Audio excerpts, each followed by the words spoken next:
Salut tout le monde, c'est Théromique. Dans quelques semaines, il y a un nouveau booster Yu-Gi-Oh qui sort et qui va tout changer. C'est un peu différent du dernier booster qu'on vient d'avoir. Là, il y a juste 3 decks dans un seul booster et qui vraiment sont assez puissants, toujours un petit peu impactants sur la méta dès qu'ils sortent. Les decks build back comme ça, c'est ceux qui nous ont donné Ryzeal, Malice, Generator, également Drytron, donc plein de decks qui ont eu un impact sur la compétition ou du moins sur la manière dont on conçoit le jeu. Et donc c'est toujours intéressant de regarder ce qui en ressort parce qu'ils ont souvent un impact sur les prochains mois de Yu-Gi-Oh! Hier, on a déjà parlé de l'un d'entre eux, les Killer Tunes. Maintenant, on va parler d'un autre archétype qui vraiment a une esthétique qui me parle vachement, qui sont les Ekkamins. Si jamais t'as envie de t'améliorer au jeu, en description, t'as le lien vers Duel Academy, c'est notre guide vidéo pour vraiment t'apprendre les secrets de Yu-Gi-Oh! Pour progresser, je pense qu'il n'y a pas mieux. N'hésite pas à aller voir ça, ça soutient la chaîne. On les voit ici sur le booster, donc vous avez les Killer Tunes qui sont en bas, et au milieu, avec son gros œil rouge, on a un monstre qui m'a tout de suite vraiment intrigué, et on va voir à quoi il ressemble maintenant, avec la première carte déjà des Ekkamins, qui sont Ibel Ekkamin. Alors déjà, je vois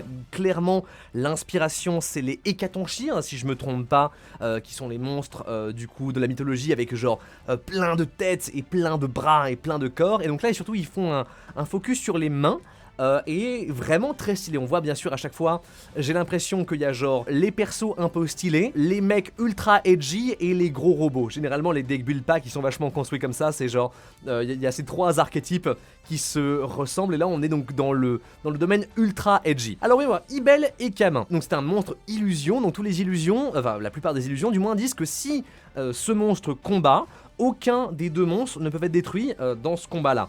Donc en gros il peut détruire aucun monstre au combat mais il est aussi indestructible, donc c'est très intéressant. Donc je suppose que tous les Ekkamins vont les avoir, c'est un peu le trademark des illusions, c'est un peu, ils sont fantomatiques comme ça. Une fois par tour sur tous les effets, tu peux révéler cette carte dans ta main, mélange-la dans le deck et invoque un monstre Ekkamin de ton deck en position de défense, d'accord? Donc très sympa déjà. Et si elle est envoyée au cimetière, tu peux cibler un monstre Ekkamin et dans son cimetière et le réanimer. D'accord, donc 2 très bons effets, elle invoque du deck et elle réanime, pourquoi pas, très sympa. Alors, Yadel Ekkamin, même chose, donc même truc que les illusions ne peuvent pas détruire au combat. Tu peux ensuite la mélanger dans ta main, ajoute une magie piège Ekkamin de ton deck à ta main, et si elle est envoyée au cimetière, tu peux chercher une magie piège. Donc elle cherche 2 magies pièges. Ce qui est intéressant du coup, c'est ce que j'aime bien, c'est qu'elle se révèle pour s'activer, puis après elle se mélange. Ça veut dire que si tu te prends un truc comme Floraison de Cendre, tu gardes quand même la carte dans ta main. Ça c'est un peu important parce que genre, il y avait ce problème avec Spoofing Altergeist, où genre en fait c'était que t'actives Spoofing et tu renvoies comme coup de la carte ton Altergeist dans ton deck, et si tu prends une carte à ce moment là, bah genre t'as pas ton effet et en plus t'as perdu une carte, donc ça c'était vraiment compliqué. Là je suis content qu'au moins tu révèles, et donc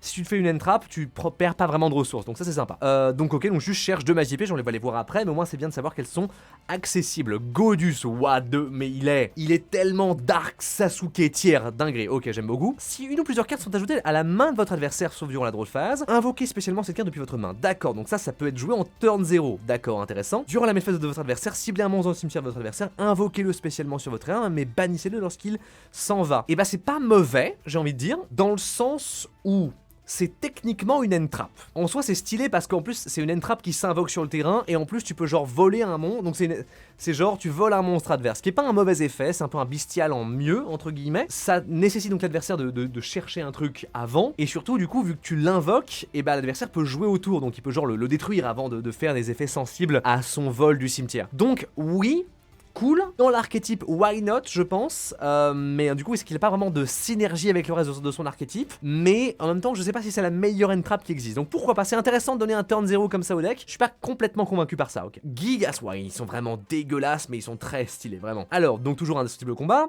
si une ou plusieurs cartes sont ajoutées à la main de votre adversaire durant la draw phase, tu peux aussi l'invoquer spécialement depuis ta main, d'accord, ok intéressant, mais lui il a pas d'effet rapide. Durant votre main phase, vous pouvez dévoiler les 3 cartes dessus de votre deck de votre adversaire, invoquer spécialement un monstre dévoilé et mélanger le reste dans ton deck. Ah, du coup lui, I guess que tu l'invoques spécialement avec Ibel, et tu fais son effet pour voler en espérant qu'il y ait un monstre sur les 3 cartes dessus du deck adverse, et comme ça tu peux lui voler un de ses monstres. Ok, intéressant. Donc je vois le combo, pourquoi pas.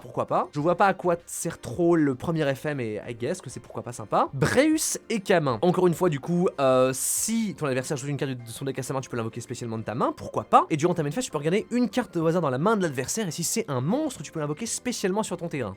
Ok, ça aussi pourquoi pas. Donc c'est pas une entrap vu que son effet n'est pas un effet rapide, mais aussi il est sympa dans le sens où Si ça marche, tu peux au minimum avoir l'information d'une carte de l'adversaire, et si c'est un monstre, qui est généralement le cas puisqu'on joue plus de monstres que de magie, tu peux te voler une carte adverse, ce qui est vraiment bien. Donc non seulement tu gagnes un monstre pour faire tes combos, et en plus tu lui retires des ressources, donc je suis là vraiment bien. Je vois qu'il y a une sorte de force offensive dans les monstres du main deck, et les forces un petit peu de support avec les deux Ibel et Yadel. Alors ensuite on passe sur des fusions, il y a deux fusions. Jaouza et Kamin, donc lui vraiment magnifique design, je l'aime vraiment bien. Vraiment, il est très très menaçant. Niveau 8, qui doit être invoqué soit par fusion, soit invoqué en sacrifiant un monstre illusion et un monstre face recto que tu contrôles, mais qui appartient à ton adversaire. D'accord. Ah, donc je vois, donc c'est pour ça que tous disent de voler des choses à l'adversaire, comme ça tu peux faire genre Bruce vole un monstre et sacrifie les deux pour invoquer Jaouza. D'accord. Durant ta main phase, tu peux ajouter une carte Ekamin de ton deck au cimetière à ta main, et si cette carte combat un monstre, donc même chose que les restes. D'accord, ok. Alors l'effet est intéressant, mais c'est pas broken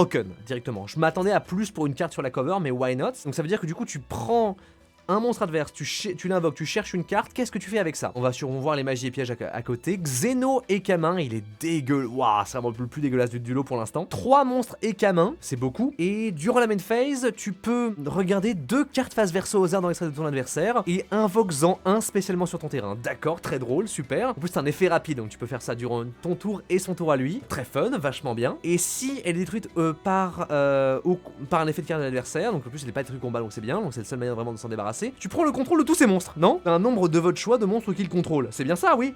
Ok, eh bien, s'il est détruit, je vole tout ton terrain.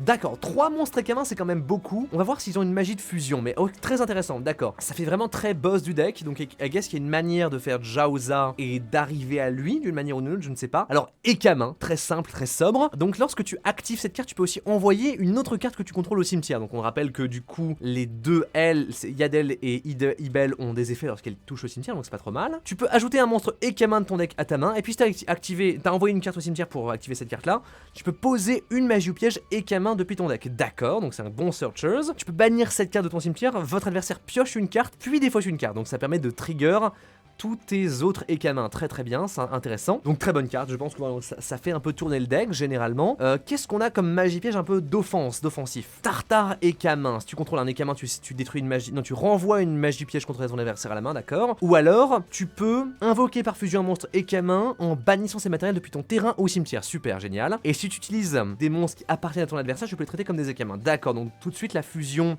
Xeno devient beaucoup plus simple à invoquer, très intéressant, d'accord. Et on a 2 contre-pièges, super. Alors on a Ibd Al, annule l'activation d'un effet de monstre de ton adversaire et détruise les deux. Et puis tu peux l'invoquer spécialement sur ton terrain, d'accord, intéressant. Donc c'est vraiment, tu annules un effet de monstre de l'adversaire, tu détruis le monstre et tu le voles, super. Et Yad Al Ekamin, lorsque ton adversaire active une carte de magie ou piège et que tu contrôles un Ekamin, tu l'annules, tu détruis la carte et tu la poses sur le terrain, d'accord. Donc vraiment c'est notre deck, ton deck est à moi. Vraiment, les 2 cartes sont magnifiques d'ailleurs, vraiment avec les mains, les gros plans sur les mains, c'est une folie. J'aime beaucoup l'artwork des pièges. Les magies sont un petit peu plus tranquilles, mais ok, mais les pièges vraiment ont une de ces saveurs incroyables. Donc on a fait un peu le tour, que des bonnes cartes j'ai l'impression, alors pas toutes non plus réellement. Xeno est intéressant, je sais pas à quel point c'est un win more, mais en tout cas il est vraiment dur, c'est dur de s'en débarrasser quand il est là, et vraiment ça peut te vider ton extra deck si tu fais pas attention. Jaouza me semble peut-être un poil galère à invoquer, non je sais pas, je pense que ça va. Ma seule peur en fait du coup c'est que les manières d'avoir dès le premier tour une créature adverse, c'est un peu de l'aléatoire. Si tu tapes rien sur Breus et si tu tapes rien sur Geysa, eh bien, c'est compliqué. Si genre Godus était pas seulement durant la main phase adverse, tu pourrais genre prendre CN Trap, ça serait sympa. En fait, c'est qu'il y a toujours une petite partie d'aléatoire pour arriver jusqu'à Jaouza. Après, Jaouza n'est pas nécessaire dans tous tes combos, donc pourquoi pas. Ce qui est intéressant aussi, c'est que du coup, c'est que des illusions. Et je sais qu'il y a pas mal de supports illusions avec les chimères, qui sont les retrains qu'on a vu il y a quelques temps. On va regarder un petit peu le deck, tiens. Alors, en cherchant sur YouTube, j'ai trouvé une decklist qui le joue avec les Azamina, qui sont donc le Lord Diabel, la sorcière sombre. Ce qui est intéressant, c'est qu'il joue aussi un petit paquet qui amène Dragoon très vite, ça c'est assez cool. Donc on voit notamment l'apprenti du cauchemar qui cherche n'importe quelle illusion. C'est à ça que je pensais quand je disais que tous les monstres sont des illusions, donc ils sont assez accessibles facilement. On va voir ce que ça donne. Donc là c'est ça, on commence avec du coup l'apprenti du cauchemar qui cherche n'importe quelle illusion. Alors là on se fait annuler par infini éphémère, c'est pas trop grave. Là du coup on a Yadel et Diabel dans notre main. Là on a Diabel qui arrive ici, et là je pense du coup on peut commencer à faire un petit combo butin du péché. Ce qui est intéressant intéressant aussi que vous voyez ici, ça c'est un petit combo qui va arriver bientôt, qui permet en fait du coup de faire de nouveaux magiciens sombres, de le renvoyer au cimetière pour faire un dragoon très très tôt pour en gros te protéger des end-traps. Ça c'est vraiment intéressant. Alors je vois qu'on fait quelques plays Azamina là-dessus, et enfin on active Yadel pour chercher Ekamin. Ekamin envoie du coup une carte là-dessus qui va chercher donc... qui va poser une magie piège, donc ici la contre-piège, et un monstre Ekamin là-dessus. Donc là on fait encore quelques petits plays Azamina pour mettre, I guess, une negate sur le terrain, si je me trompe pas tout à fait, une negate sur le terrain. Là actuellement on a 2 negates, ce qui est donc déjà très bien avant d'avoir vraiment commencé notre combo. On fait Yadel qui invoque spécialement un monstre, Gigaz qui va regarder les 3 cartes du deck, et ah oui également on trouve un monstre, super, donc on a eu un petit peu d'aléatoire mais on a été récompensé. On fait un Yaiza.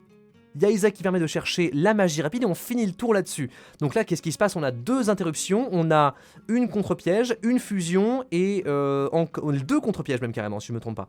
Très bien, donc contre-piège, negate de magie, vraiment bien. Sur une engage, ça fait plaisir. Qu'est-ce qu'on a d'autre? Du coup, là, il est temps de faire une autre chose. On a Dragoon qui peut negate, intéressant aussi. Et est-ce qu'on va vraiment... Donc je pense qu'on a le moyen de faire la grosse fusion Ekamin, mais même je sais même pas si on va vraiment en avoir besoin parce qu'on a tellement d'interruptions et de ressources par ici. On l'a fait quand même, intéressant. La grosse fusion qu'on la sort ici, on regarde l'extra deck et on invoque du coup... ah c'est marrant, ah très intéressant. Là du coup ce qui est intéressant c'est que du coup on a vu dans l'extra deck qu'il y avait une carte synchro qui quand elle est invoquée renvoie un monstre adverse à la main, et du coup grâce à Xeno on a pu se servir de son effet. En fait l'extra deck adverse devient notre toolbox, ça c'est vraiment intéressant. Je suppose que ça marche aussi si on fait ça avec une SP, on prend une SP et on peut pour bannir une carte adverse, c'est très sympa. Et du coup on a tout ce qu'il faut en termes de ressources pour juste OTK l'adversaire. Le manque de respect, on revole une carte de sa main. Et on lui revole une carte de son extra deck et on attaque et c'est plus que suffisant pour gagner. Ok, très intéressant. Alors je vois qu'il y a beaucoup de potentiel de combo aussi. Si on regarde, je suppose qu'il y a des builds avec Chimère. Je pense que tu peux jouer ça avec Albaz aussi, vu que c'est vraiment un deck basé sur les fusions. Je pense qu'il y a des manières de faire Jauza un petit peu... grâce à Branded Fusion ou alors n'importe quel type de combo Branded, ça m'étonnerait pas. Et je suppose que du coup Yadel est techniquement en 1-4 combo vu qu'elle cherche Ekamin. C'est très intéressant. Ça sera pas tier 0, je pense, mais ça ouvre plein de possibilités pour plein de decks différents et ça je suis assez curieux de voir ce que ça va donner. Voilà, maintenant vous connaissez le deck Ekamin, Ekahands en anglais, qui devrait sortir début décembre. Dites-moi en commentaire si c'est quelque chose qui vous plaît, si c'est quelque chose que vous avez envie de jouer. Moi en tout cas je pense que je vais regarder ça un petit peu de mon côté et peut-être que je me prendrai les cartes si elles me plaisent. Sur ce, nous on se retrouve demain pour une prochaine vidéo. Croyez en l'âme des cartes, à la prochaine!